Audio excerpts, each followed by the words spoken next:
5 seconds. Start. நண்பர்களே, நாளை நமது நாட்டின் 45வது குடியரசு நாள் ஆகும். நாடெங்கும் வழக்கமான முறையில் இந்த நாள் மகிழ்ச்சியோடும் உணர்ச்சியோடும் ஆடம்பரமற்ற வகையில் கொண்டாடப்பட இருக்கிறது. இந்த நல்ல நாளில் நாட்டு மக்கள் அனைவருக்கும் என் மகிழ்ச்சியையும் வாழ்த்துக்களையும் தெரிவித்துக் கொள்ள விரும்புகிறேன். அரசியல் சுதந்திரம் மட்டும் ஒரு நாட்டுக்கு போதாது என்பதை நாம் எல்லோரும் அறிவோம். அது மக்களின் தேவைகளை பூர்த்தி செய்வதற்கு உதவும் ஒரு வாய்ப்பாக இருக்கும். ஆனால் மக்கள் உண்மையான மகிழ்ச்சியையும் திருப்தியையும் அடைவதற்கு பொருளாதார சுதந்திரம் மிகவும் அவசியம் என்பதை சுட்டிக்காட்ட விரும்புகிறேன். பொருளாதார சுதந்திரத்தை பெறுவதற்காகத்தான் நாம் கடந்த பல ஆண்டுகளாக பாடுபட்டு வருகிறோம்.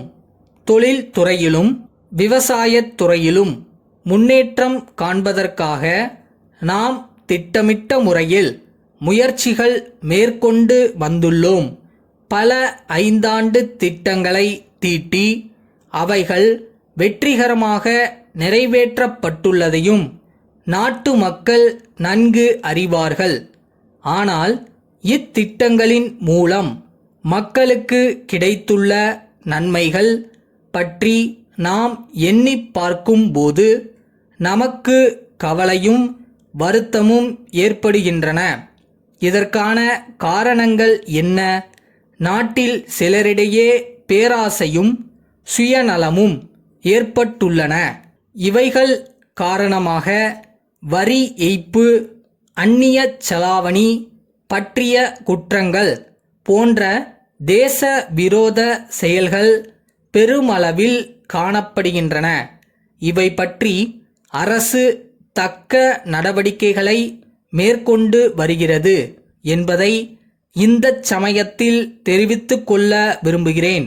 நாட்டில் அமைதியும் ஒழுக்கமும் உற்பத்தி பெருக்கமும் கல்வியில் முன்னேற்றமும் ஏற்பட வேண்டும் என்பதில் அரசு கண்ணுங்கருத்துமாக இருக்கிறது.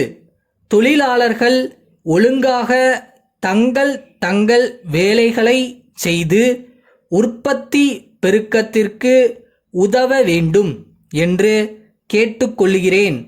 மாணவர்கள் சிறந்த முறையில் கல்வி நிலையங்களுக்கு சென்று படிக்க வேண்டும் என்றும் அரசு ஊழியர்களும் மற்றும் தனியார் நிறுவனங்களில் பணிபுரிபவர்களும் தத்தம் வேலைகளை நல்ல முறையில் செய்ய வேண்டும் என்றும் விரும்புகிறேன். வரும் ஏப்ரல் மாதத்தில் நாடாளுமன்றத்திற்கான தேர்தல்கள் நடைபெற இருப்பதை நாட்டு மக்கள் நன்கு அறிவார்கள். இதன் மூலம் நமது ஜனநாயகம் மேலும் சிறப்பு பெறும் என்பது மகிழ்ச்சிக்குரியது. ஜனநாயகத்தின் வெற்றி மக்களின் மனத்திட்பத்தை பொறுத்திருக்கிறது. தங்களுக்கு வேண்டிய அரசாங்கத்தை தேர்ந்தெடுக்கும் அதிகாரம் மக்களுக்கு மட்டுமே உண்டு. இந்திய மக்கள் தங்களுடைய அரசியல் முதிர்ச்சியை அவ்வப்போது நிரூபித்து வந்துள்ளனர். இந்த முறையும் நமது மக்கள் தங்களுடைய அரசியல் கடமையை சரிவர செய்வார்கள் என்று நம்புகிறேன். நமது நாட்டில் ஜனநாயக முறைகள் உறுதியாகவும் ஆழமாகவும் வேரூன்றி இருக்கின்றன என்பதில் ஐயமில்லை.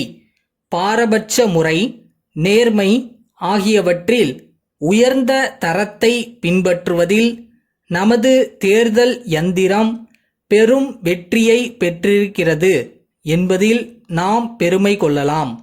சேலம் கண்ணன் கூட்டமைப்பின் மேலாளரிடமிருந்து கோவை ராமசாமி கூட்டமைப்புக்கு அனுப்பும் கடிதம்.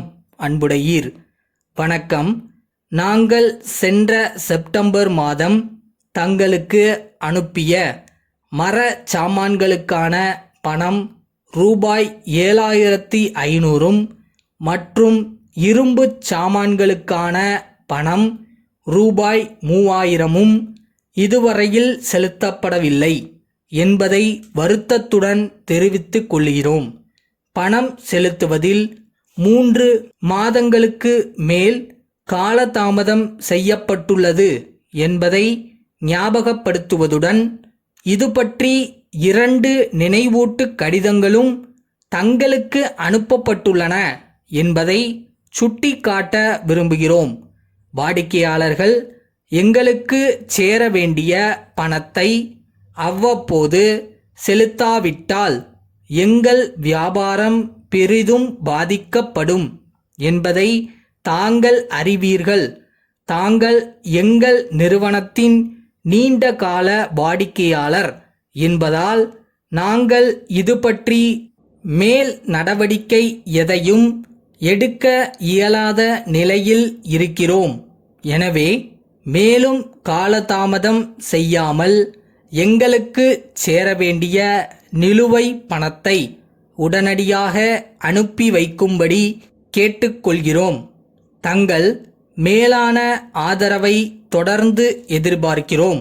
தங்கள் உண்மையுள்ள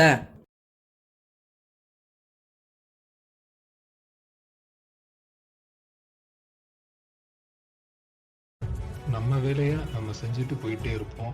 நடக்கிறதெல்லாம் கரெக்டாக நடக்கும். இறைவன் கொடுக்கறத கொடுப்பார்.